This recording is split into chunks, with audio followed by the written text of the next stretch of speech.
I can't do it. We'll do it live. Okay. We'll do it live. Fuck it. Do it live. I'll write it and we'll do it live. Fucking thing sucks. 5, 4, 3. That's tomorrow, and that is it for us today. I'm Bill O'Reilly. Thanks again for watching. We'll leave you with Sting and a cut off his new album. Take it away.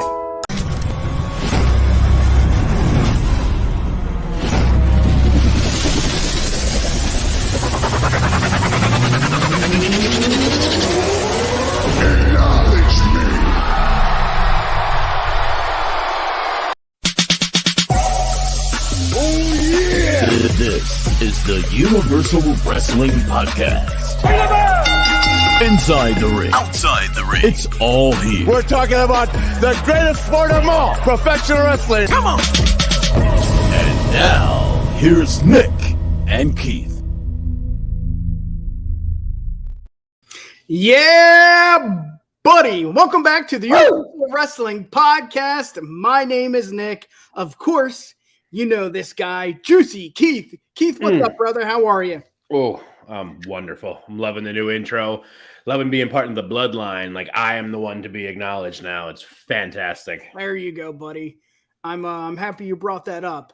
Mm-hmm. This is the first time, Keith, that we, the Universal Wrestling Podcast, is not only streaming on our YouTube channel, but, Keith, put those ones up, brother, on the Bloodline Entertainment Network YouTube channel. This was an amazing weekend. This past weekend, we had the pre-launch party on Saturday, and then the first ever exclusive watch-along on the Bloodline Entertainment Network for AEW Revolution. We'll get to that soon, Keith, but that was, as our boy would say, that was a banger, and that's why we're wearing Hawaiian t-shirts. I mean, we are just celebrating. We got a big announcement at the end of the program. We got a lot of things happening here, not just on the Universal Wrestling Podcast, but the Ben Network. That is the Bloodline Entertainment Network. And just a little housekeeping, Keith, before we get started. Oh, yes. After this, Roto Sports Live with your boy Streets, 9:30, talking football. What? Talking baseball. What? Fantasy football and baseball right here on BEN. And then after that, for our Night Owls, 11 o'clock p.m., we got the UFC MMA show with Keith's boy, Dan the Man. Really, really fun. It's going to be, again, a banger. This is it, man. This is what it's all about. And again, Keith, we are technically sponsored by Capri Sun.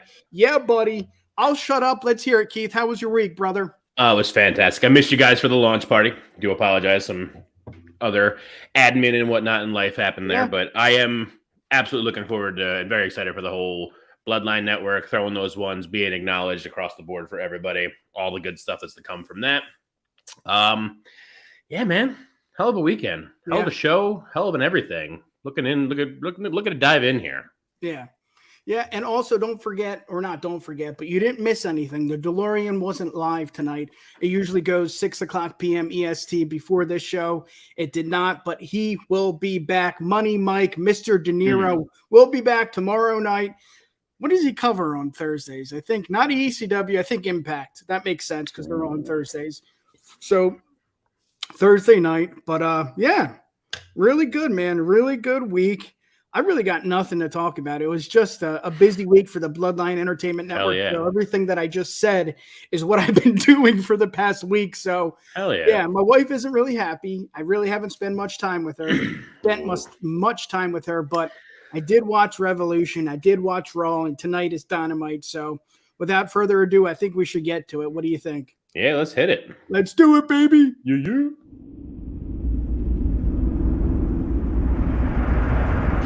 Oh my God, that's a good fucking pickle. Jesus Christ, classic Gil. Anybody want a piece? Yeah, buddy. Hell of a sound clip. I love that one. AEW Revolution, like I said, was this Saturday at Cowtown, right? Or Cal, what is it? I know it was Palace, yes. San Arena. Fran. And it was a really, really, really good pay-per-view from top to bottom. Yes, there was a couple matches that were blah, But we're going to start with the first match of the night Mm-hmm. for the official card, and that was Ricky Starks going one-on-one with Chris Jericho. Ricky defeats Chris Jericho, and for me, the very first, this is what I wrote down, Keith. Yeah. It very much felt like another coming out party for Ricky, even though me and you and the entire, I don't want to say IWC, but the entire Majority of it. Yes, anybody, WWE, AEW, Impact, all fans across the world knew that Ricky Starks is the man. And we knew that he was going to defeat Chris Jericho, but it just felt like a coming out party, even though we've seen him go one-on-one with MJF. I mean, the list goes on and on. But that's what I wrote down. Let's hear it, brother. What do you think? Yeah, no, I I agree with you. I think my biggest takeaway from this whole match was Ricky's fucking star. Ricky is the future, and as much as I love him, I don't love him as much as our boy Justin does. That's sarcasm, by the way. There he is. He knows. I don't love him as much as Justin does there, but I'm kind of getting over Jericho. I love the guy. He's gonna go down as a GOAT. No question about that. Younger days and shit, 1,001 holds, 1,004 holds and all that. He's the man. Yes. I'm just getting to a point with him where like I don't want to see him as often as I do. Sure, if he hadn't been around as much on Dynamite and building this up and everything so much, if he was kind of more in that vein of like the old school kind of world beater final boss kind of thing, I'd be a lot more into him. But like as it is, it's just like, I like this match a lot. I also felt like this match just like felt kind of long, and I'm just like, it shouldn't be this way. Yeah. Like, Chris, you're the man, you're the GOAT in a lot of respects and stuff, but at the end of the day, bro, you're like 50. Ricky's like 20. He should be just in and out, pin me, pay me, done. But it was still exciting. I love watching Ricky hit the Rochambeau all the time. I was wrong. I thought Action Andretti was going to turn on him and Jericho was going to win this, but I'm happy to be wrong. Glad Ricky get a little more shine on Ricky. And yeah, hopefully this is yet, like you said, another coming out party. I want to see him get a good run with something. Yeah. I'd love to see him be the one to dethrone MJF eventually. I don't know if that's wishful thinking, but yeah. Yeah, you know what? I see that you made a great point. He's the final boss, and I think that's what Jericho does best. And it wasn't just in WWE. It wasn't in just WCW, but in AEW right now. What does he do? He gets people over. And we know, and I said it in the top of the show here, Ricky doesn't need help getting over. He's over. Oh, yeah. But Jericho, helping out, I feel like this wasn't Ricky's best match, but I think this was Ricky's biggest match, because this meant so much. This was like a forbidden door for Cassidy going one-on-one with Ospreay. Like, no one knew. I mean, I guess you knew if you were a fan like us, like, okay, yeah, Cassidy can go one-on-one with Ospreay, no problem. Right. But just the fan that just comes and pays the tickets and watch, maybe every other week, they didn't see that. But when you showed up to Forbidden Door, you knew Cassidy could put up, and he did. And I think Ricky, not to the extent of that, but it showed that Ricky's here to play. Now, the question I have, Keith, and I think this is very important. This is probably the theme of the entire night. What is next for Ricky? You could say that about MJF. You could say that about Bryan Danielson. You could say that about the House of Black, the Elite. What is next? And that's really important, because that is why you want to pay. That's what you want a pay-per-view to do. You want us to say, shit, I got to tune into Dynamite. Right. You got to know what's next. And that's the common theme here. What do you think with Ricky and Jericho? Jericho takes some time off, or does he go again and try and put somebody else over? Or is it Ricky, he's up? But then again, Ricky just one-on-one, not once, but twice, I think. I don't know exactly. Justin, please tell us. I think he went twice against MJF. Obviously, the first one was for the title, but I don't know. I honestly don't know what you do with Ricky. What do you think? I am unfortunately stuck right there with you. I think I agree with you. I think this was a big pay-per-view of, where do we go from here with a lot of things, and we're going to talk about all of them here shortly. But Ricky's like the only one I'm kind of like, I'm a little stuck on, honestly. Like, what, like, I don't know. Like, I don't know what to think. I don't know where he's going to go. Cause it's tough. There's so much other stuff going on around that. Like the people that I want him to maybe get into stories with are doing something else that I don't want that story to end necessarily. I would love to see him start challenging for the TNT title, but like, I don't want him to do that right away right now because Wardlow, spoiler alert, if you didn't watch it, Wardlow just won. We'll get to that later. Like they're not going to, if they're going to hot shot it off of him, that's going to also just kill the TNT title a lot for me also. Cause it's a lot of just hot shot. Yeah. Cause I guess what would make sense is Wardlow loses it to Hobbs and then he starts feuding with Hobbs. Cause that never really ended there with him and Ricky. So like, that'd be kind of cool to continue that, but it'd be nice to have the title in there. I guess it doesn't really need it, but I also don't want Hobbs to just outright lose. Like, that's what I mean. Like, I think the one that makes sense is Hobbs. But Hobbs has got everything going on with the TNT title, so I don't really know where it goes. Maybe something going on with him and Action Andretti. Maybe Andretti does turn after them. Maybe Andretti turns tonight. Yeah. Coming up being like, I saved you from Sammy Guevara, but you're a dick, so I'm with them now. Yeah. I don't know. This is a tough one. I wrote down my winners and losers. Ricky Starks is a winner for this pay-per-view. I just thought it was perfect. It's like back in the day with Rey Mysterio. You knew he was going to go on first and you knew he was going to tear down the house. That got the fans going. And this is kind of what Ricky did. The fans got going when Ricky, beat Jericho. And it was a good match. I mean, it wasn't an amazing match. I mean, Jericho says there's no such thing as botches. There were some botches, but at the end of the day, Jericho, Tony, Ricky, they met and they did what they needed to do and they got Ricky over. And I think that's important. I don't think it really matters what Jericho does next because, again, he's there to put people over. Right. He's a big name, but Ricky is the star. And I would even put him on a short list to, like you said, dethrone MJF. I think I would like to see that. Again, I think if you're looking at the totem pole here, I think MJF is obviously the champion, but also just overall, I think he's a little higher than Ricky. Not my opinion. I'm observing that. I can't say it. I'm looking at that, and I think that that's what's up. So any last words before we get to the next match? No, I want Ricky to rise. I don't know the best path to that. I would like to see him be the one to dethrone MJF eventually, but I also don't want that for quite a while. I want MJF to have a nice long heel reign because I feel like we haven't really had a good heel reign for a while. I mean, since like Omega, I guess, but Omega was also just so over that not really. And same with Jericho at the time when he had it. Jericho at first, I guess, was the best like heel world champ for them thus far. Yeah. And the comments. Let's exactly. We got Cage. Thank you. Honorary Oos. Johnny, thank you for tuning in. We'll get to that question during the main event. Let's see. Justin, my man, only once this match.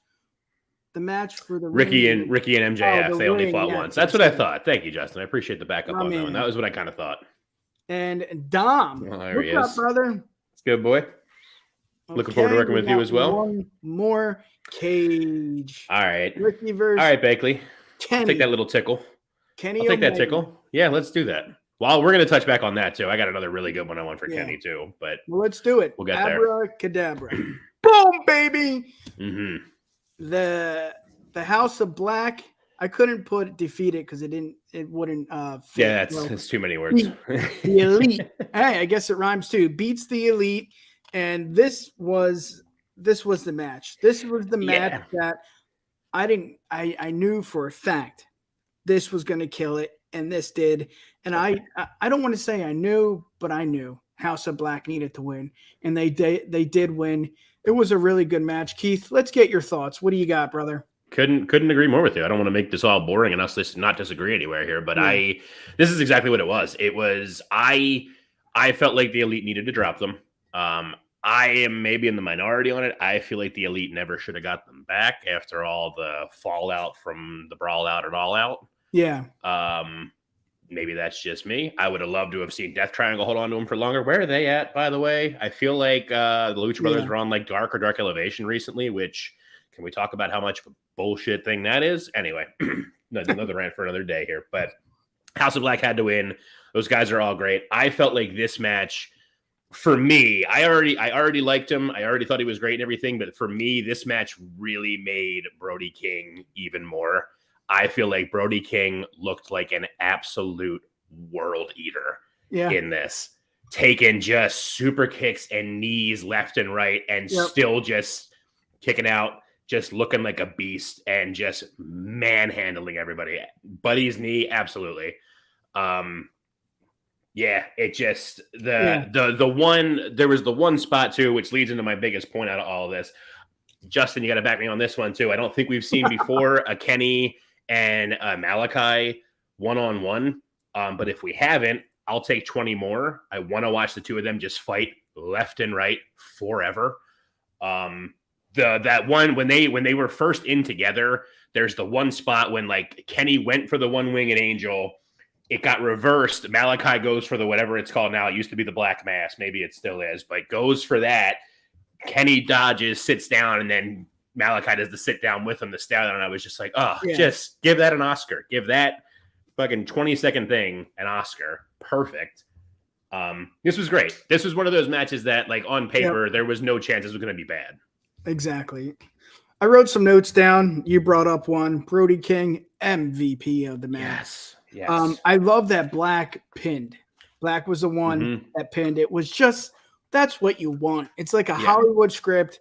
Malachi Black, you can find him here, right on the UWPod. But he pinned, and it was just something special. Let's see. The presentation of House of Black, phenomenal. That was really cool.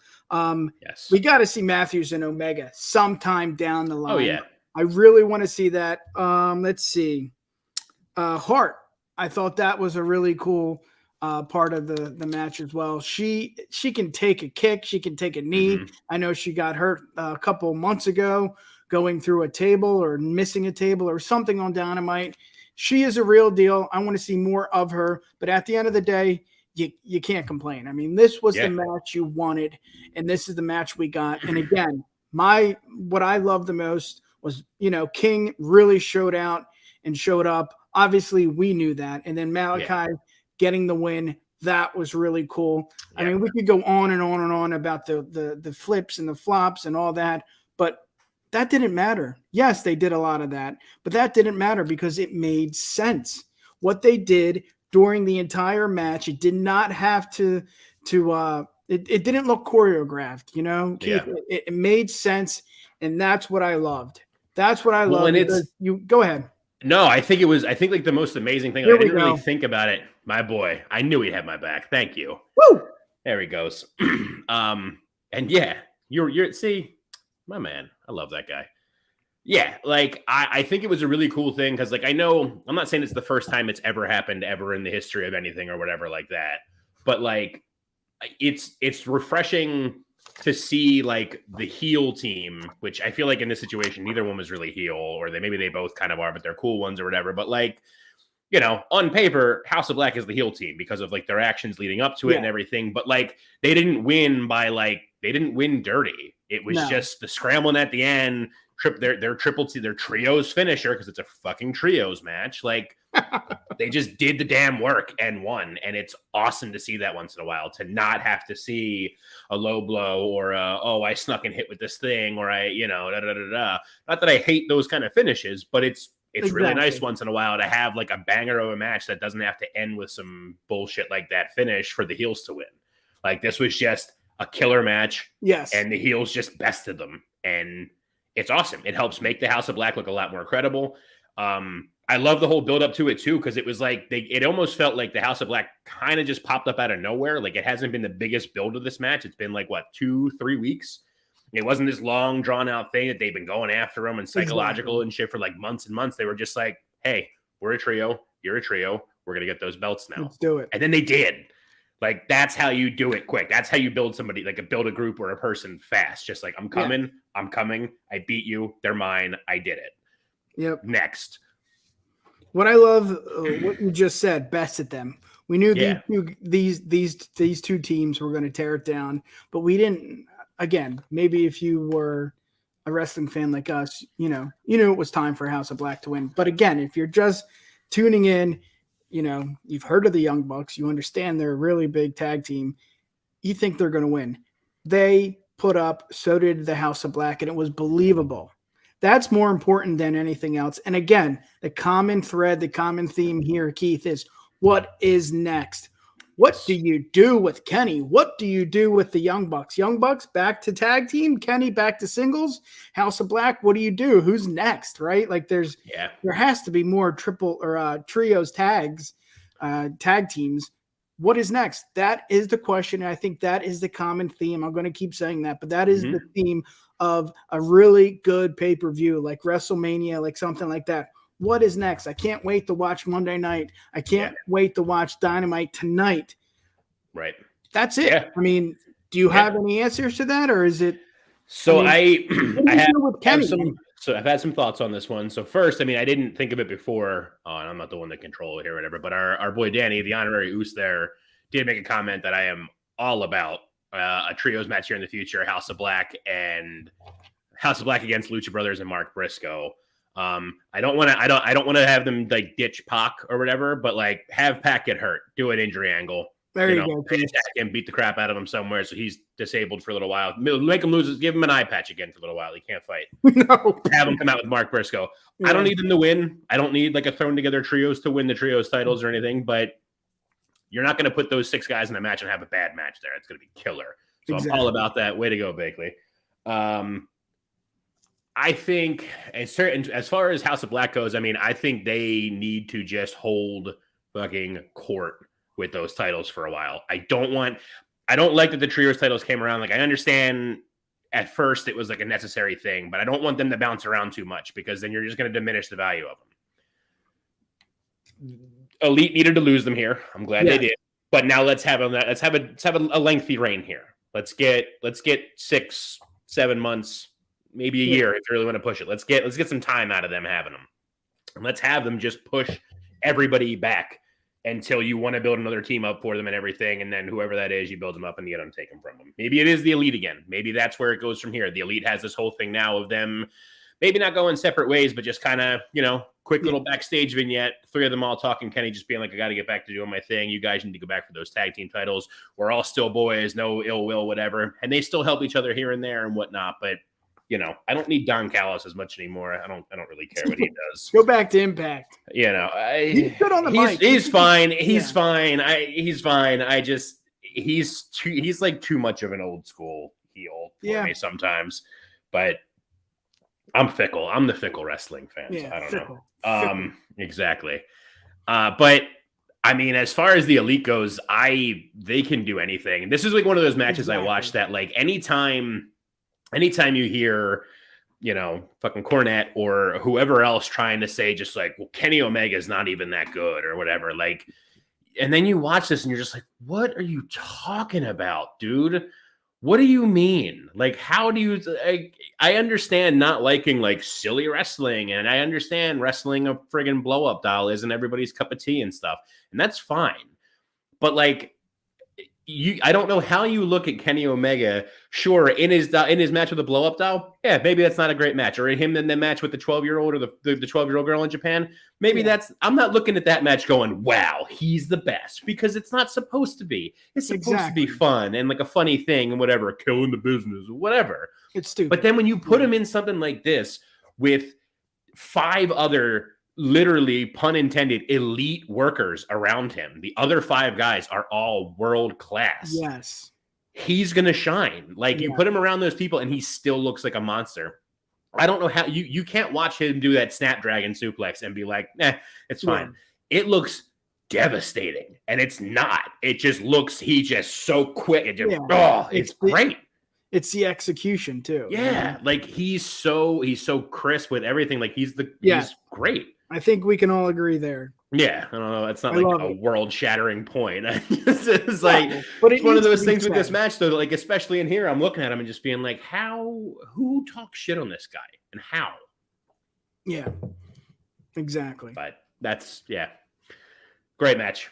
Yeah, right winners, everything. Right finish, everything. Everything.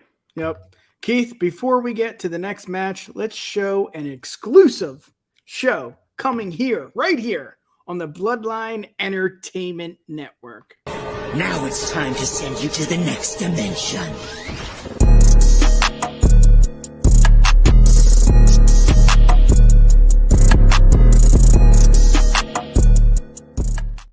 Oh, yeah. Mm-hmm. You like anime? Well, we got it. You like sports? Well, we got it. You like the Philadelphia Phillies? We got it right here on the BEN. Let's get to the next match. You can see this lovely lady Jamie Hayter defeated Sriracha and Ruby Soho by pinfall. Keith, right off the bat, Hayter got a real pop, and you can tell that the fans love her. I think that's really important, just because going into this match, everybody had Saraya. Everybody thought, this is not going to happen. Hayter can't come back or can't win this match. She did, and she won by pinfall, and I think it was rightfully so. I think that's what Jamie needed. Some other notes: Soho, her hair was really dope. I loved it. And you know what was cool too? Britt Baker was in the mix, and she was kind of like Rebel. She was kind of in that position where she wasn't wrestling, but she was on the side, but she, made a big deal at the end of the match, and it was just a really, really good match. Again, what is next? That is the big one here for this match. But Keith, let me hear it. What do you got, brother?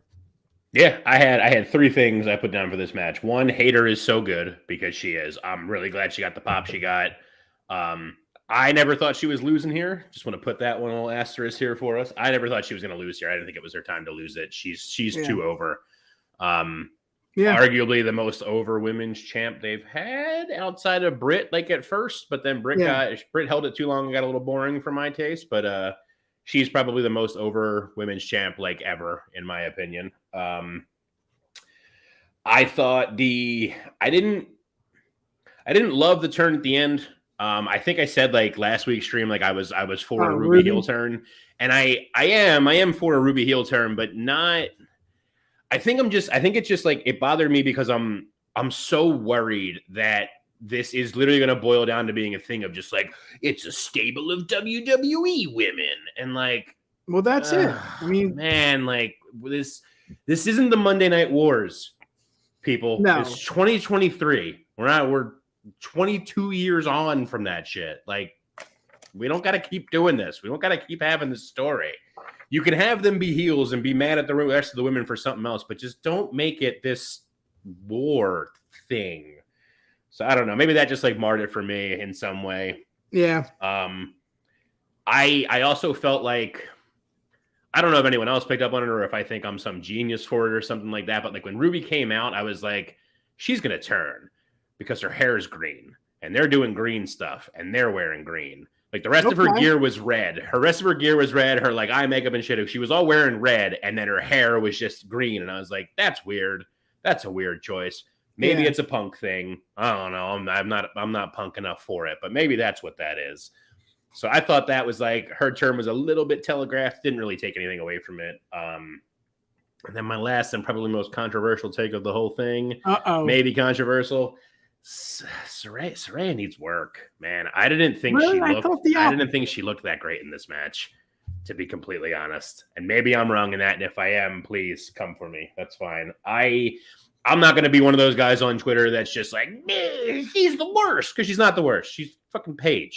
She's really good. I just felt like she didn't. I don't know what it is, and maybe I can guarantee a part of it is probably her just trying to work a safer style because, she had to fucking retire for so long because she got hurt, and I get that, and I don't want to like come down hard on her like that. I just felt like she didn't like deliver as much as I was like hoping for her to. Yes, and hasn't in general like since she's been back. Which again, I think a part of that is probably because like she's playing it safer, and that's fine. I don't want her to like hurt herself. Or anything like that again and be retiring again at age like 30. But so, yeah. Yep. Maddie Daddy is considered one of my day ones. Maddie, this is for you, buddy. Hello, ladies. Yeah, buddy. No, I agree with you. I think there's definitely some rust, but I feel like this match was better than the matches we've seen before. Absolutely. Yeah, and also I want to know what's next for Hayter. I don't know, and I think that is, again, the whole theme. I'm going to keep saying it, but that's the theme. Another thing that I wrote down, Hayter suplexing both women at once was very impressive. I thought that was really cool. And again, you brought it up, WWE, Tony, Soho, and Sriracha. It just, I don't know if that's the right thing to do, but I do like the turn. I thought that was cool. And I thought the look was cool, but it did not lead me to a heel turn. So that's good on you, because I did not think that at all. I mean, you've said it before. It's like when the champion comes out first, it's like, okay, well, maybe this means something. So I don't think we should go much more on this match. I think that I don't have too much past that. It was great. The main point of it all is that Hayter's great, and I'm glad she's the champion, and she deserves to still be champion for a little while. Yes. Really what it comes down to. Well, let's get to the next match. My favorite match. Well, I guess I had so many great matches, but this is up there. Yeah. Oh, yeah. Hangman Adam Page defeated Moxley, not by a pin, not by a TKO, but by submission. And again, blood. Too much blood. He bled the first 2 minutes. Well, this is what you get out of a death match. Safety match, if you watched, and Brett said it, safety match. But at the end of the day, this is what you want. You want to fight, and this is what we got. This was not an amazing storyline, but the promos during this storyline, during the build, was the reason why I was so invested. I love storylines. I love the stories. But it's the promos. It's the promos to me that matter. Of course, the wrestling matters, but the promos going one-on-one in the ring, and Hangman, Mox and Hangman, one-on-one, head-to-head, face-to-face, that intense, and that is what we saw here at AEW Revolution. Again, if it wasn't your kind of match, your cup of tea, too bad. But for me, this was great. This is what needed to happen. We said it in the beginning. Ricky Starks needed to win. Mox needed to lose, and that's what happened. Keith, let's hear it, brother. What do you got? I'm with you. This is my type of match. There's some deathmatch wrestling that gets a little bit too extreme for me, but I'm from Philly. I grew up in Philly. I watched ECW on channel 48 on my fucking local cable. Yep. Like, I watched that, and that's this is the wrestling I knew. Flaming tables, putting through the ramps and stuff. Like, this is it. Yeah. So sometimes, I mean, I occasional, like, true, real, hard balls ass death match. Some of that can get too much with the light tubes and all, and the things, This was a good level, though. I think this is probably the closest we're gonna ever get to that, like, true crazy death match like that on a major promotion, like, ever. Yeah. I agree with you. The one thing about the whole match that, like, bothered me was that Moxley bled more than Hangman, even though Hangman is the one who got triangle choked and then gouged in the head with a fork. Yes, like arguably the hardest. We've ever seen that before, right? Like the actual. Oh, it's Abdul the Butcher, man. That's the old school Abdul the Butcher kind of thing, which was great. HD that close, exactly right. A fork into a guy's head, and then seeing the cut and the bleed and the spray. I've never seen that. No, and it was awesome with the spray coming out. It's so real. Exactly. My point is that's a hard ass spot. And look at the picture below me here. That's what Moxley looked like. Moxley wasn't the one that took that spot. Hangman was. And Hangman at the end of the match, you could have fooled me and said that if you said that he bled, because you could barely even tell. But he's the one that got gouged with the fork. So, like, that was just one thing. I'm just like, bro, you gotta stop bleeding, John. You gotta take it back a little bit here. I'm not a blood hater. I just said all that. Like, I love death matches, but just like, bro, tone it down some. You bleed all the damn time. It's like it just starts to lose its luster. Some other things to mention. Hangman Adam Page walked out to Ghost Rider in the Sky by the Outlaws. That was thought sick. that was really cool. Let's see. The powerbomb onto the chair. That's cool because everybody thought it was going to go in, I know. I thought it was going to be that. And if that had happened, I don't know what I would have done. I'm like starting to feel cringe just thinking about that actually happening. That would have been so fucking brutal to see. What about the bricks? That was pretty cool. Oh, I loved it. I have one of my notes just says one of my notes is just bricks greater than cinder blocks. Yeah. I love the bricks in the match. And the whole curb stomp, that was cool too. And I think Seth did something a few weeks ago. One of Mox's old Ambrose moves. I don't know if that's exact, but I do remember thinking about it. And then this makes sense that he would have done that at AEW Revolution. Why would someone wrap barbed wire around their arm? I mean, it's their torso. Exactly. Yes. But at the end of the day, this is what we wanted, and this is what we got. Again, Keith, what's the common thread here? What's is next? So what do you do? What do you do with Mox, and what do you do with Hangman? Because what can you do with the winner of a death match? Like, who does he go, one-on-one with? Like you said, Abdullah? Like, is that – I mean, it's got to be that extreme because that's what you think. But, I mean, do you insert him back into a title picture? Does he go one-on-one with some other, like Nick Gage? I don't know what you do. And, again, the common theme, what do you do? But I can see what you can do with Ricky. I can see what you do with Omega. I can see what you do with the Young Bucks. I can see what you do with Black. I don't know what you do here. I really don't. I don't know what you do with Mox, and I don't know what you do with Hangman. Yeah. Before we get to the next match, let's hear it, brother. I think where we go. So from here, I'm hoping Mox takes the vacation he was supposed to take when he dropped the title to Punk originally, because that was the thing. And then he came back and has just been working his ass off because he's amazing. So I'm hoping for Mox. It's a nice, well-deserved break finally. Hangman, I feel like if they're going to do what they should and give Mox that break, I think Hangman next starts just kind of working through the rest of the Blackpool Combat Club, or the Combat Club. Justin knows it's the Combat Club now. Starts working through the rest of them, not like him necessarily targeting them, like having it be something where like you do the storyline of like Mox is taking his time off anyway, but you make it, he was so hurt from being choked with the chain and he's going to be away for X amount of time from the blood loss and the whatever. Yeah. And then that leads to, I don't know, maybe it starts with Yuta. Yuta comes out and is just like, you fucked my friend up. I'm going to fuck you up now. And then you get to have Hangman in like this, technical ass match with Yuta because he's the pure champion. And then I'm not saying Hangman needs to win the pure championship, but then maybe, he beats Yuta, and then because of that, Claudio, what's up? Why are you fucking with two of my guys now? I'm coming for you now. And then him and Claudio for a little while.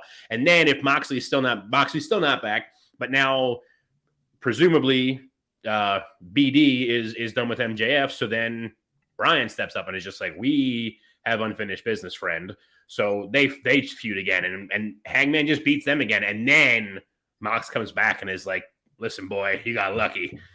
We're doing it again. I don't hate that. I don't hate that, Justin. I could do a Hangman MJF feud. Justin on the fucking He's all ball over tonight. My guy. Yeah, I think that needs to happen. As much as I don't want to say this, I'm going to say it. I don't want to see it again. I don't want to see Hangman, not again, but I don't want to see MJF and Hangman because I'm going to be disappointed. I mean, that's just it. I want to see Hangman go one-on-one with people that are, I don't know. I don't know what's next. I think this was as good of a match this is even harder to predict what is next because you don't know what's next. And I think that's the issue. I think you want him to go one-on-one with MJF and maybe, without a shadow of a doubt, maybe beat MJF. But MJF is on fire. We'll get to that match. But let's get to the next match. And before we get to the next match, let's show another teaser to an exclusive show right here on the Bloodline Entertainment Network. Here we go, baby.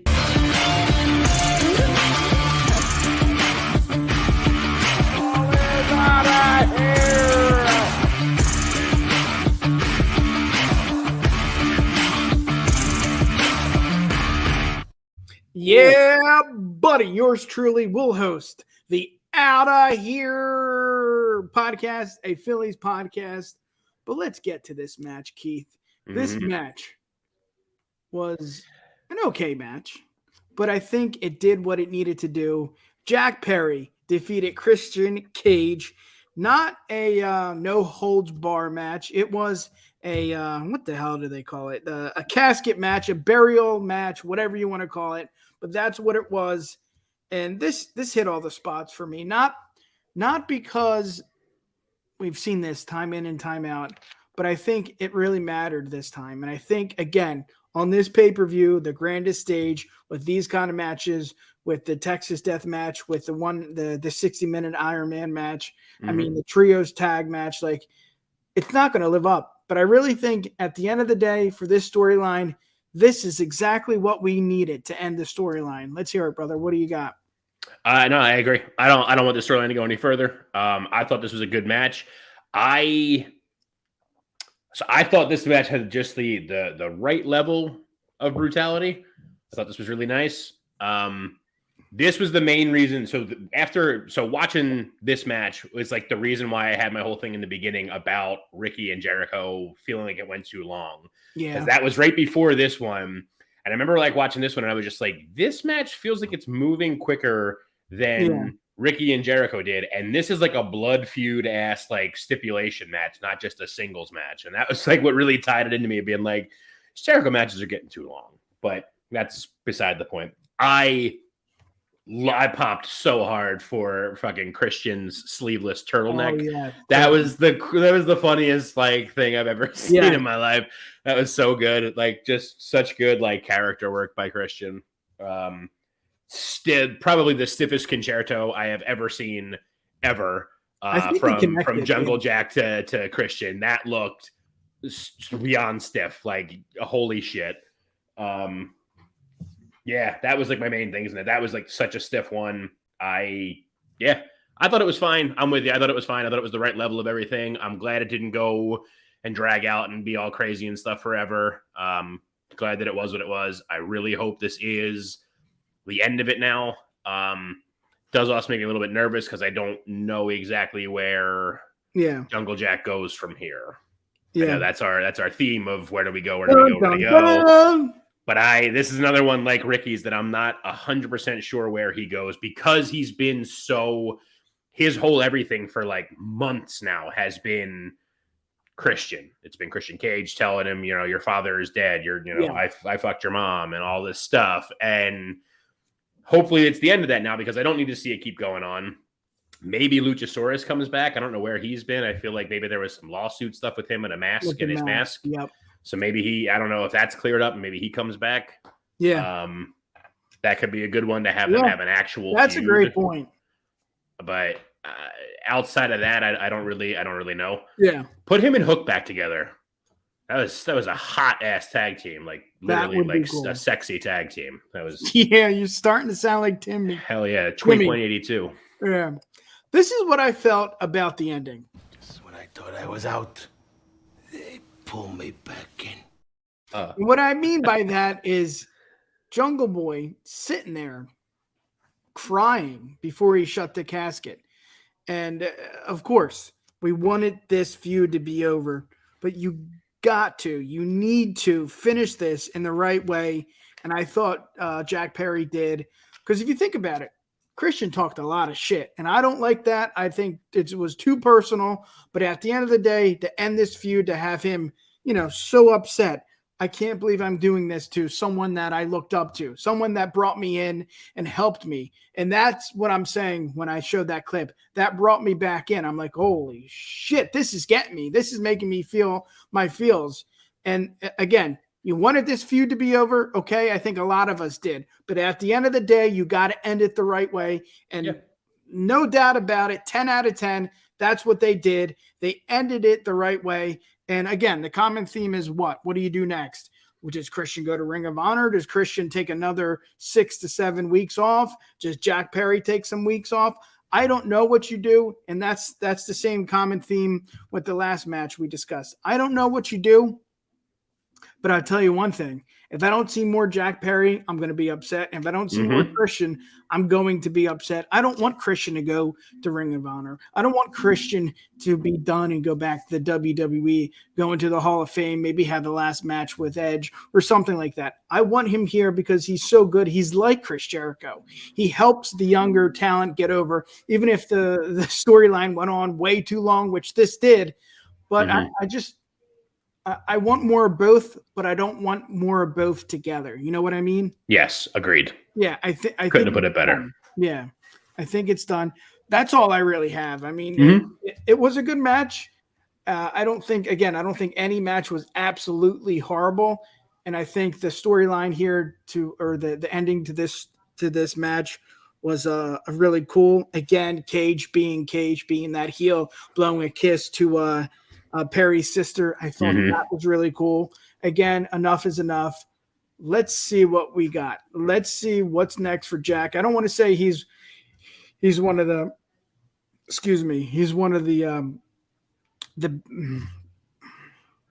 pillars to AEW. I think he's up there with MJF. I think he's up there with Darby. I think he's up there with those guys. I want more. That's all I got to say. What do you got? Yeah, I agree. You just couldn't say it better myself. I agree. I think he's like a pillar because he's younger and like was one of the originals and stuff, but like he hasn't had a whole lot going on for himself.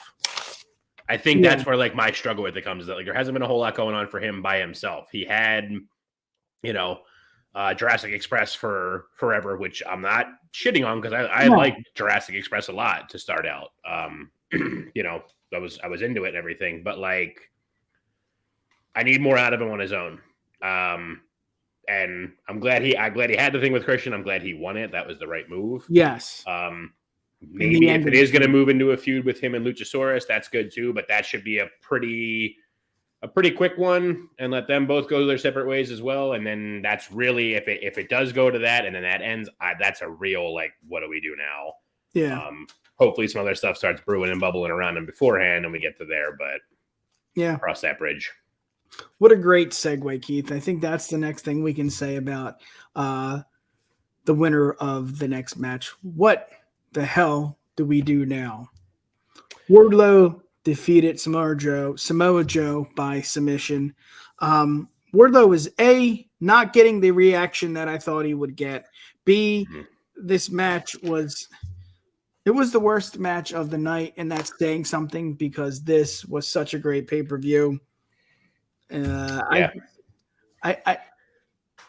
know what I think they're going to do next, but I don't agree with it. But then again, what do you do with Joe and Wardlow? What do you do with Joe? I mean, it doesn't make sense to be TNT champion, and it does make sense for Wardlow to be champion. But now he has a match with Hobbs tonight. What do you do there? I mean, it's just a lot of I don't knows. Let's hear it, Keith. What do you got? This was definitely the weak point for me, which sucks because I feel like now we're on this thread of, at Chamber, I was like the real winners of Lesnar and Lashley is going to be us because we get to watch these two big guys beat each other up. Yeah. And I think I said the same thing for this one. And once again, it was just like, it was good. It was a good enough match, but like I wanted more. It was another one of those like situations of just like, Wardlow and Joe. Like Joe is probably to this day like my one of if not like my top talker in all of wrestling. I love. Oh yeah, he's the most believable talker. Like MJF's a good shit talker, but like Joe is like one of the only wrestlers that when he like talks about just like, I'm gonna fucking eat your bones and shit, you're just like, shit, he might actually do that. I don't really know. Like, goddamn. So like they both like build it really well, and you were expecting this just fucking beat down. Like someone's gonna leave here hurt. Yeah, like a Brock and Bobby match. Exactly, like a good one, Yeah. not Chamber. And instead it was like we got like the Chamber kind of one. No, not a low blow at the end or anything, but yeah. Well, I didn't love that. Like, I get that. Like, I'm glad Joe didn't tap out. Because that I feel like really would have hurt Joe. But like, I really didn't. I didn't like the end of like by submission. Like that was weird. Wardlow's never been a submission guy. Yeah. Ever to this point. Like he power bombs the shit out of people. And I get that he can't do that to everybody, especially someone as fucking big as Joe. But like, yeah, that was just like a really weird out of nowhere thing. Like suddenly I'm so proficient at this, I'm gonna make you pass out. And it's like, oh, okay. Well, the disconnect I have here, Keith, is Wardlow didn't get a big pop. He defeats someone that we love very much. And now he's going to go one-on-one with Hobbs, who, I mean, he looks great. I mean, he looks at the best he's looked in years.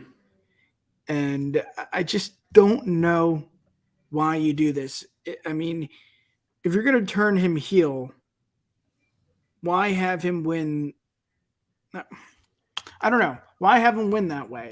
You know, as much as I think that was powerful to see what he did, I just don't get it. I mean, that's what I mean. But if you want him to be a heel, regardless of how he won, it doesn't make sense. I don't know. I think it's confusing. I think maybe Tony's confused. I just don't know why you have him win this way. Why this match? I don't know. It's just a clusterfuck for me. Yeah. And I mean, I'm with you. As much it's a big clusterfuck because it's like what happens with Wardlow now? I mean, if they I said it at the start of the stream here. Like if Hobbs wins tonight, awesome, good for Hobbs. Hobbs deserves like an actual title run because the guys put the fucking work in, and he's not the greatest on the mic necessarily, but that's an easily fucking fixable thing. He's solid enough in the ring, and he's like scary looking and whatnot. So like that's cool. He can have that run, but like I just feel like even leading into this, it was like Wardlow had the title. Lost it to Joe. Joe lost it back to him. Now Wardlow's going to lose it again to Hobbs. Like it's just like it's supposed to be your mid card title, but you're kind of almost making it feel like the fucking 24/7 title. Like it really this is assuming Hobbs wins it tonight. Yeah. Like it just kind of like hops around. And even before that, I mean, like there was the whole thing when it was like, you know, Cody won it from Sammy. Sammy won it back from him because Cody had COVID, and then he came back and they had a unification match. Like.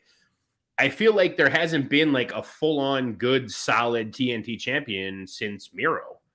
Yeah. And maybe that's a storyline they build to. They kind of wink and nudge at themselves and realize their mistakes. And like Hobbs wins it tonight after the hot shot or whatever. And then next week Hobbs comes out and is just like, I'm the TNT champion. And Miro comes out and is just like, that doesn't mean shit anymore because all of you have ruined it since Sammy robbed me of it back however long ago that was. You know, and then we get Miro back on TV and make everybody happy again. But outside of that, I don't really know. Joe, I feel like Joe is destined for Ring of Honor. Yeah. Which isn't the worst thing. I don't have Honor Club, so I'm not watching the show. I've heard it's really good and everything, and I hope it is, and I hope it's doing it justice for the legacy of Ring of Honor and all. Yep. Joe is arguably still too big of a name to go back to a like exclusive streaming thing. Like put him on TV, let him print money for you because he is money. You know, I don't know. I don't know what it's going to be. I would have rather had this swapped around. Like if this match is still going to go the same way, keep the same match, keep it as not as exciting as it was or whatever, but have Wardlow win the Ring of Honor television title. And now Wardlow's got to go to Ring of Honor. And that's not shitting on Wardlow because I don't hate the guy, but like clearly he's not getting over as much as he should. So send him to Ring of Honor, send him to what is seemingly arguably going to be your B show for everything. Let him get some seasoning in there and build himself back up and do some more stuff. You keep Joe on your main TV with the TNT title. And, you know, we revisit things in a little while. But I hate that that's not going to be the case and that Joe is likely just going to be off my TV for a long time unless I buy Honor Club. Yeah. Let's revisit this next stream, but let's get to the next match, buddy. And this match, I mean, hate it or not, I think this had a purpose. I think first, if you look at it, this is their first title reign. And as much as you want to say they're transitional champions, they are massively over. They're not as massively over as the Acclaimed, but I think winning acclaimed dropping the title while being so hot is so important for this feud. Did it need the other tag teams? No, I don't think so. But at the end of the day, I don't see the Acclaimed being pinned, and I think that is, the reason why we saw what we did see. But let's hear it. I mean, this, again, transitional champions, whatever you want to think, okay, I get that. Whether it matters who is the champion, again, I don't think that really matters. I think it's all about the storyline, and I think that's what we got here. Yes, they added 2 more tag teams, but what they needed to accomplish, they did. What was the purpose here? To get the Acclaimed over, to get the Guns over. The Guns are, I'm going to say it again, massively over. So are the Acclaimed. I wanted to see one-on-one or the Acclaimed versus the Guns, but we did not get that, but I understood why they did that. Let's hear it. I mean, there's so many different things you can say about this match. It wasn't a great match, but I think what happened at the end, the Guns retaining, I think it's smart. I love it. Let's hear it. I agree. I never thought the Guns were going to lose it here. I think this went the way that it should have gone. I think this was the Guns retain. While I don't think it was like the best match by any stretch, I thought it was like a decent enough match, but I liked there were 2 big things about the match that I did love. And the first one was like the story that I felt like was being told early on, where like, since it was the 4 teams, you can tag in and out any of your teams anywhere, but it was still just like, there was like almost this, like, it was almost like they were trying to avoid the Acclaim's corner. Like everybody that was in the match was trying to avoid the Acclaim's corner because it was like, they knew that like they were the ones that were the most worrisome. So like, let's all just stay away from them. Let's leave them there. If they can not get into this match at all, that's going to be perfect. Eventually they did and everything, and that's fine. But like, that was a cool like story going on at first. So like the Guns were trying to kind of only stay near like the Cassidy and Danhausen and Jarrett and Lethal's corner just to like stay away from them until they finally got into it all. So like, that was cool. The other big thing that I loved about this match, again, I feel like they gave Danhausen time to shine. Yeah. I feel like because like Orange Cassidy is, he's a comedy wrestler, quote unquote, to a lot of people, but he's really good. And he can he gets a chance to show that he can be really good. Exactly. Up until this match, Danhausen had the one match when he went like the full like evil Danhausen, very evil Danhausen, where he squashed in that one match. I forget who that was against, but he squashed in that one, and that was fine. This was the first one where he was like, yeah, Danhausen, but looked awesome in the ring. And I think that was so good because I feel like there are way too many people that are just like, he's this fucking weird comedy, whatever, that I don't care about. And we finally got to see him like, no, he's actually really, really good. Yeah. And they gave him a chance to shine with that. I don't know. I wish it wasn't him taking the pin, but it had to be. I feel like with the way they're doing it, it had to be either him or Cassidy taking the pin. They weren't going to let Cassidy get pinned. But they were the thrown together tag team that nobody expected to win anyway. They got it. The Guns weren't losing, so that was out of the question. Acclaimed they can't take the pin because they're another big one you're trying to build. And Jarrett and Lethal, the same thing. They're trying to build them, that collective of 4 of them as a unit. You got to keep them looking strong. Cassidy and Danhausen are great and over in their own right. Danhausen could have gotten just murdered and pinned in 20 seconds, and they could still spin that for Danhausen to be over his shit anyway. So like, he had to take it, but. And Keith, I don't know if this was written to happen. I don't know if this was planned to happen, but what this is leading to is magical. I mean, this is what you want. Again, are the Guns, transitional champions? You would say yes, because what we saw at the end where FTR returned and kicked ass and made a statement. This is so beautifully, I hate saying that word, but beautifully written because, you took the titles away from the Acclaimed, who were so goddamn hot. Then you put them on the Guns, who were hot because of his, their dad and the whole feud with, Scissor Me Daddy, blah, blah, blah, which, again, look, that is a a very popular catchphrase because of this feud. So again, I don't know if this was written. I don't know if this was planned by Tony, but this is what we needed. This is what we needed. FTR finally back, and they delivered. Man, take me through it. What are your thoughts? Because this was, again, Hollywood story. This is it. Yeah, the ending of the match is the best part. I'm so happy FTR is back. My notes, if I can, I'll show them on here. My notes, literally, I just have FTR written with 2 hearts. Oh, where am I at? Where am I? Down? Yes. There it is. I love it. I was just so stoked when I saw them come back. I loved that. I also loved, like, I know it was like dumb or whatever, but I loved that Excalibur called it the Shatter Machine. I don't know if that's just because they called it Shatter Machine at Chamber when Edge and Beth did it, but that was great. Yes. I'm so happy they're back. I didn't expect them to be back this soon, but I do expect them to, maybe not right away here.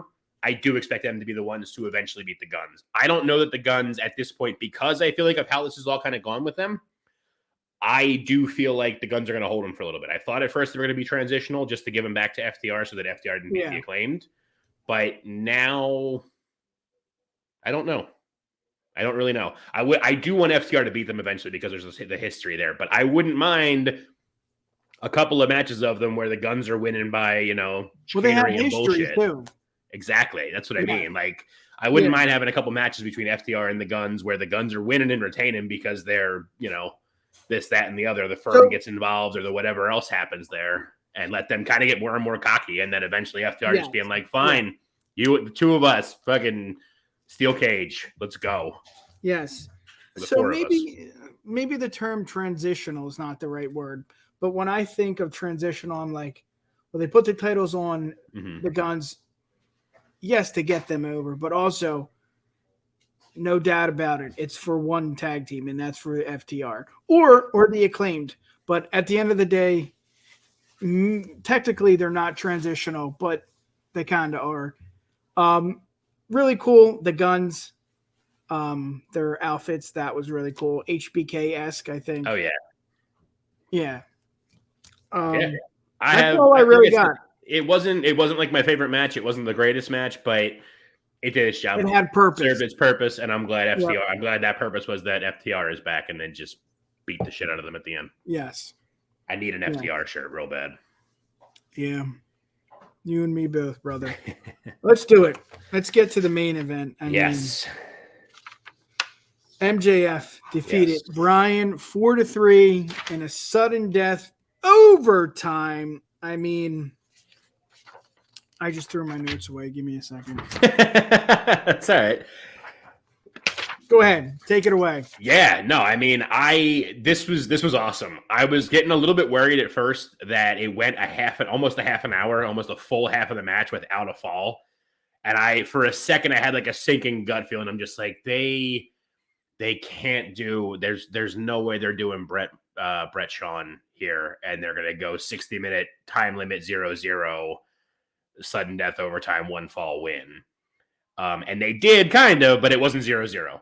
Like, because it was cool that it was like it was nothing for the head. Like it turned me around. At first, I was getting worried. I was like, there's a lot of just like jaw jacking to the crowd and stuff. Like, this is really kind of slow. I don't know what's happening here. But then it started to ramp up, and then at the half hour, it was just like out of nowhere, boom, 2-0, and boom, 2-2. Like it was like it took a little bit, but then it got going, then it fucking went, and it's wild. Like, just that was such a quick turnaround of things after, like, it was literally like a thing where they lulled you in, just like, I don't know. Oh my God. Yes. What up, Dougie? Thanks for tuning in, brother. Yeah. Welcome. Thank you for taking that. I'll say this, while it does feel depressing that MJF won, I think that's the point. Yeah. I think MJF beating a wrestler like Bryan Danielson, such a technician. I think that made sense. And again, whether the outcome is what you wanted, I think it's the investment. I think it Absolutely. is that is what matters, that we are invested in the main event. And yeah, they can go in overtime, they can go in triple overtime, but at the end of the day, MJF needed to win. Yes. And he won. And it wasn't just a quick 1, 2, 3. It was, okay, this guy is our champion, not because he's the best heel we've seen in years, but because he beat Bryan Danielson in a 60-minute Iron Man match, 60-minute plus, if you want to say overtime. But I think that's the key. I think the investment of us thinking he has no chance. He had a chance. He beat him. He beat Bryan Danielson at his own game. And if you're not invested, now you are. I think it was. I honestly, like I said, at first I was kind of like being lulled in. I'm like, I don't know what's going to happen here. This is going to be whatever. But by the end of it, I wrote down like it couldn't have been. You couldn't have done it more perfectly. Yeah, because it was just like I said, it was like boom out of nowhere. The technical guy goes up 2-0, like based on skill. Yeah, well, skill on the first one, and then he gets kicked in the balls. So like, boom, like you got me right away. Of just like the technical guy gets the first actual fall. The heel is a heel. Second fall, awesome. Yep. And then just, the way that it worked all through it, like it was like, I honestly, not that he needed one or that anything like that, but I really felt like this was a very good, like another, for lack of a better term, like a star making performance for MJF, like because it was like, he hung with the technical guy. Like he hung in there outside. I mean, he still was MJF. Like it wasn't just this thing out of nowhere where it's just like, I'm just this shit talking heel. I'm chicken shit in the ring. I'm hiding. I'm this, I'm that, and the other. He hung in for that first half an hour before anything got out of hand. And then once it got out of hand, he was just in control for it. And he held on, and it ended in a tie. Yeah. And then he went heel again and fucking bashed with the friggin' the oxygen tank and all. And yeah. It was good. It was such a perfect outcome. And you know what? Yeah, you know what's cool too? And I think this is what made it even better. MJF is not going to have a rematch. He most certainly is not going to ask for a rematch again, or Bryan Danielson and him will not go one-on-one again in this sort of way, just because that is his heelish way. That is what MJF does best. Like you said, it blew me away. I mean, I'm not going to compare it. I hate comparing. I hate giving numbers and letters to matches and, this was a whatever. No, this was just a solid Iron Man match. Absolutely. And I think even the overtime was necessary. Yeah. Because at the end of the day, like, this is Danielson's match. And MJF, doesn't wrestle every week because he's the champ. Yeah. And I think this mattered. I think this is what we needed. And again, MJF, he can't do this, He can't battle Bryan Danielson in an Iron Man match. Well, he did it, and he didn't need help. He made him tap. He made him tap in it. To me was the real, the cementing of the star was, it was just like, he did his heel stuff. He did his whatever that way. He won because Danielson tapped to him. That's huge. That's a huge thing that helps make him. I love it. I also wrote down the goddamn top rope pile driver was like one of the coolest spots I've ever seen. I don't know if that's I'm sure Justin will let us know. I'm sure we've seen that spot by someone somewhere before in the history of wrestling, but it's been a damn long time if we have, and that was incredible. That looked so good. He couldn't have had a better dude take that than Danielson.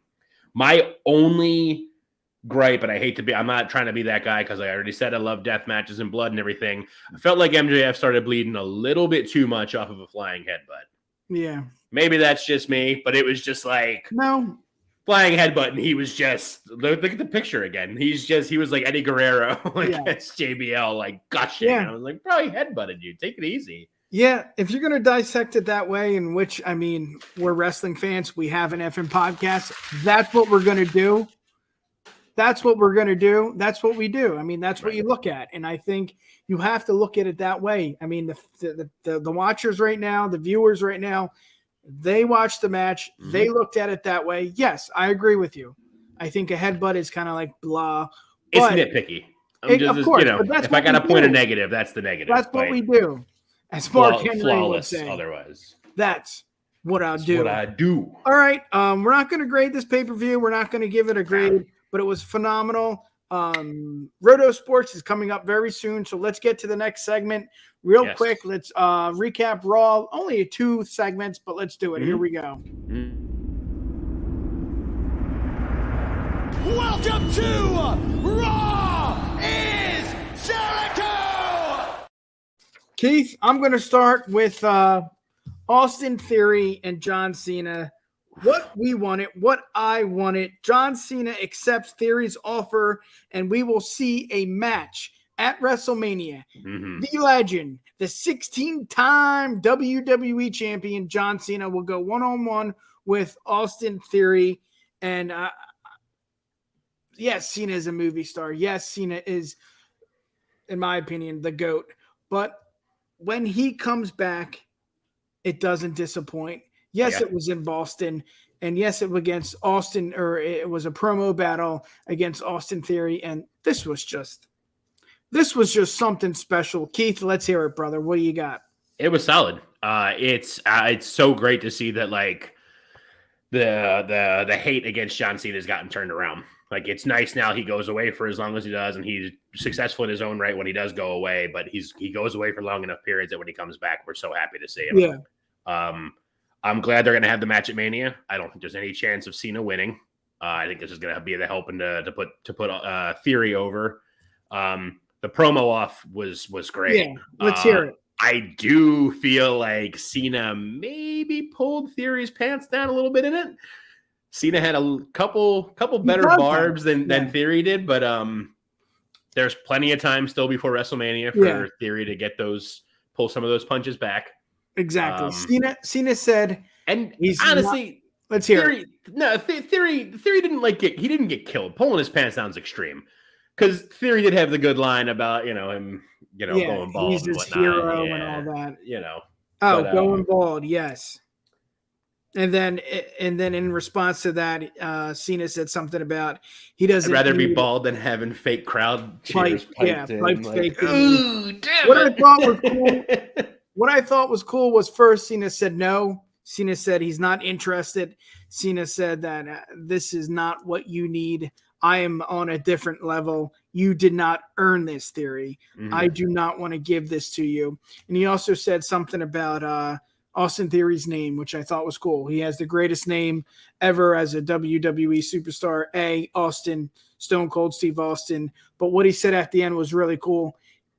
Austin Theory is just a theory. You know, the idea of him beating John Cena at WrestleMania is just a theory. Right. I thought Theory held his own. I don't think it was amazing, but I think that was the point. I don't think Theory was told to go over on John Cena the first night John Cena's back in his hometown, So I thought it was rightfully so. I loved it. Again, the pipe noise or the pipe crowd, that popped me. Cena or Theory, he doesn't need it, and he wouldn't know what to do with it. That is what I thought was cool. Yeah. Cena said, if you win, you're going to come on the next night on Monday Night Raw, which we all know, crazy crowd. He couldn't hold it. He couldn't be, he couldn't stand in the limelight. Right. And then if he lost, then what is he going to do? I mean, exactly. He lost to John Cena, the greatest of all time, the GOAT. So John Cena makes so many great points. And with John Cena too, Keith, it's like, I thought of that, why didn't Theory think of that? It's just, it's so common sense, but it's so, I don't want to say logical, but I can see it and I'm like, that makes so much sense. Why didn't I think of that? Theory, Austin, he's just a Theory. Austin, Stone Cold Steve Austin, he is not ready.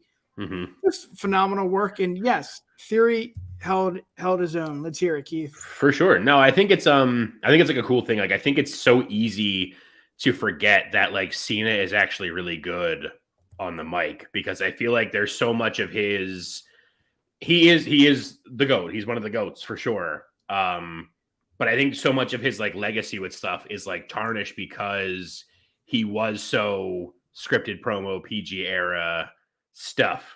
So like, you would get a lot of his like generic sort of nonsense. I remember there was the one he had the promo against Jericho when he said the thing. He's like, I'm going to win the whole fudging thing. And Jericho was just like, did you just say fudging? And he's like, that's a PG show. And it's like, you're the worst. I hate you. Yeah. But before all of that kind of nonsense, when he was coming out and freestyling and stuff, when like we didn't really love him necessarily then, but like when he was healing it up, like he's good on the mic. It's easy to forget that. And this did such a good job. Like him coming in this more limited capacity and more sparing kind of occurrences. It's like you see a lot more. Like you see a lot more and you appreciate it a lot more. And it was awesome. I love the segment. I loved it. Yeah. I love it because I think I can include you on this, but I want what's best for Theory. I think he's such a good in-ring. I mean, just so good in-ring. On the mic, phenomenal. And I think he held his own. I think he held his own against Cena. I think he's going to hold his own against Cena at WrestleMania. This is a match I wanted because I'm such a big Theory mark.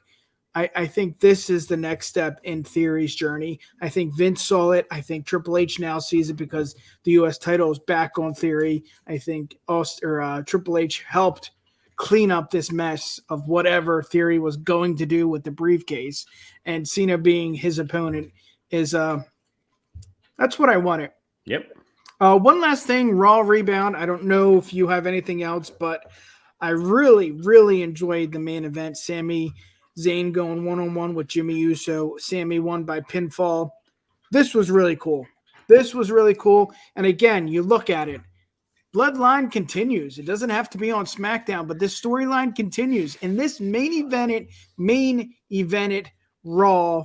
And yes, we had John Cena return in his hometown.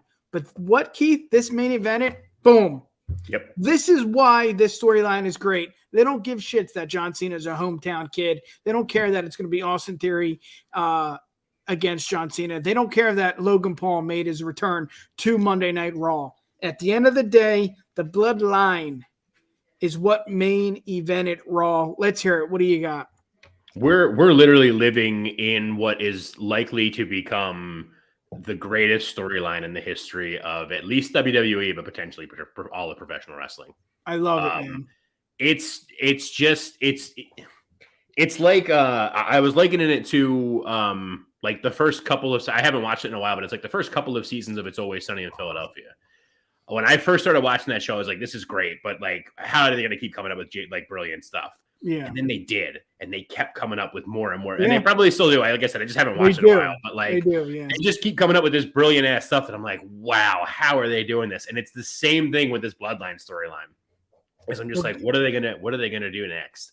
And I mean, yeah, the logical thing, Jay wasn't gonna stick with Sami. He's gonna go with his family, and we all kind of saw that because we're supposedly or potentially, it sounds like we actually are building to Sami and KO versus the Usos at WrestleMania, which I'm all in for. Yes. But like, yeah, it I'm on the cart. Twist and turn, take me down the path. I'm in for it. It's such a good storyline. Like this is what we want. This is what sets apart the Bray storyline stuff and like what good storylines. I don't want to bring it up. I don't want to sour the mood and everything like that. But like when we were talking about that a couple streams ago about like there's a difference between long-term storytelling and taking a long time to tell a story. Yep. This is long-term storytelling. Bray is just taking a long time to tell us a story. And the proof's in the pops, man. Like Sami, anything dealing with the Bloodline in any way, when you hear someone's music for it, it's deafening in there. If Roman is coming out, even he's the worst part of the piece. He's the evilest part of the whole piece. There is a major reaction for it because you know you're about to see something good happen. Yeah. Bray now, like, yeah, I was excited. I was happy to see the Muscle Man dance like last week, but like, or 2 weeks ago, or whatever. That was cool, but like, I don't know. I didn't want to see Uncle Howdy like get spine busted by Lashley either. And I'm like, this. I don't know. Why are you guys fighting? Because Bray said he would. Okay. No, it's because Brock. Where's LA Knight? Yeah. Well, I know where he is now. Yeah. But, yeah so. I thought was really cool too, Keith, is we didn't see KO. Mm-hmm. We saw who? Cody. I thought that was cool. I think it's still another ruffle in the feathers. I think it's another wrinkle in this storyline that Cody now, but Cody's the chosen one. Cody's gonna win. Why does he care about Sammy? Why does he care about the bloodline? He just wants to beat one person, and that's Roman Reigns. I still think what you said, I think it's still going to happen. The Usos go one-on-one with Sammy and KO, but to add Cody back into this mix, because obviously Sammy is, part of this storyline, and then Cody was inserted, but I think Cody being inserted into this specific part of the storyline with the Usos and him coming out and checking on Sammy, I mean, there's so many different avenues just because of that. If KO came out, it's like, okay, KO was, supposed to come out. Right. But Cody coming out, it's like, why the fuck does Cody care? Like, you got one-on-one WrestleMania match with Roman Reigns. Focus on that. Do it for Dad. But no, he comes out to help Sammy. I mean, just the wrinkle. It's just, Keith, the fucking storyline is just. It's the best. That's why it's so good. It's the best. It's the best in our lifetime. Yes. I think that's all. I think that's all I really have for Raw. I mean, the rest of it, there's stuff, but it's just that it was some stuff. Exactly. Raw is too long. It's just too long of a show. Yeah, I think 3 hours is too much. It's too much. Keith, let's end it because we got to give the people what they want. Not just where they can find you, but also fantasy football, fantasy baseball. Streets is live. He's been live for 5 minutes. God damn it! Oh. Switch, go. Go get him. Go see him. We're done here. Go ahead. Give the people what they want. We know we can find you right here on the Universal Wrestling Podcast and the Bloodline Entertainment Network, but you got a cool little handle. Let's hear it. Where can we find you? Send all your love and especially all that delicious, delicious hate for anything bad I say here to @KeithOfTheRing on Twitter or @_Keith of the Ring on Instagram because someone beat me to the punch. Not as active on the Instagram, although I did throw something up there today that I'm hoping to keep regular week to week, but much more active on the Twitter. You can find me there. And about anything else involved with the UW podcast with us at UW Podcast on Instagram, at the UWPod on Twitter, online at UWPod.com. And also, real excited for the rest of all the goodness and lovely content coming from the rest of the Bloodline Entertainment Network. Yes. You did my job for me, so I will not say that. But I just want to say this. I want to be serious for a second. Past 2 weeks, we've had our most views, our most watches. I just want to say thank you. We want to say thank you. We love you all. I don't know what it is, what you see, but we love you. We will do this again and again. Keith, thank you. Yeah. We will see you next week. Holy shit. We forgot.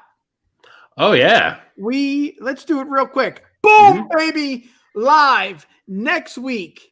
7:15, the interview with James Ellsworth. It's not pre-recorded. It's not recorded in the next time zone. It is live. 7:15 EST right here on the Bloodline Entertainment Network and on the Universal Wrestling Podcast. Keith, let's do it. Let's take them home. Hell yeah. Thank you all. We do love you so much. We're happy you were here. Hopefully we're going to see you next week with the Chinless Wonder here. And thanks for coming by. Let's go. Peace. Later. Yeah, baby. And here it comes. Thank you for listening to another edition of the Universal Wrestling Podcast. Slice that blood up and say! Check us out on the web at UWPod.com. You've got mail. Or send us an email. info@UWPod.com. Universal Wrestling Podcast. Nobody does it better.